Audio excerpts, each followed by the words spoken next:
पत्नीकडे वाकड्या नजरेने बघून छेड काढल्याच्या रागातून मित्राचा खून करून पसार झालेल्या प्रेमकुमार पवनकुमार बराला व 21 राहणार जेतुसरा तालुका श्री माधवपूर जिल्हा सिकर राजस्थान याला संजयनगर पोलिसांनी गोव्यातून अटक केली। प्रेमकुमार बराला याने राजस्थानमध्ये वास्तव्यास असताना एका तरुणीशी प्रेम प्रकरण जुळल्यानंतर तिच्याशी आंतरजातीय विवाह केला। विवाहानंतर कामधंदा करण्यासाठी तो सांगलीत राहणाऱ्या कामगार गोपालसिंह बेगाराम बधाला याच्याकडे आला। गोपालसिंहच्या शेजारी त्याने भाड्याने खोली घेतली। गोपालसिंह प्रेमकुमारच्या पत्नीकडे वाकड्या नजरेने पाहत होता। प्रेमकुमार नसताना त्याने तिची छेड काढली होती।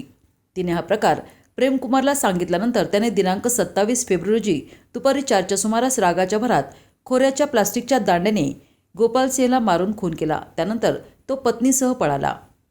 संजयनगर पोलिसांना हा प्रकार समजल्यानंतर तातडीनं एक पथक राजस्थानकडे रवाना करण्यात आले। तसेच एक पथक स्थानिक परिसरात माग काढत होते। पोलिसांनी सीसीटीव्ही फुटेज तपासले।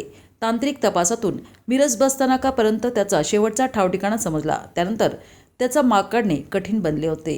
संजयनगर पोलीस ठाण्याचे निरीक्षक सतीश कदम यांच्या मार्गदर्शनाखाली गुन्हे प्रकटीकरणचे उपनिरीक्षक ज्योतिबा भोसले, अंमलदार कपिल साळुंखे, सुशांत लोंढे यांनी तांत्रिक तपासातून तसेच गोपनीय बातमीदारामार्फत संशयित प्रेमकुमार हा गोवा राज्यातील पिरणा गावात लपून बसल्याची माहिती मिळवली। त्यानंतर तात्काळ पथकाने तेथे जाऊन प्रेमकुमारला अटक केली। त्यानंतर त्याला सांगलीत आणले। निरीक्षक कदम तपास करीत आहेत।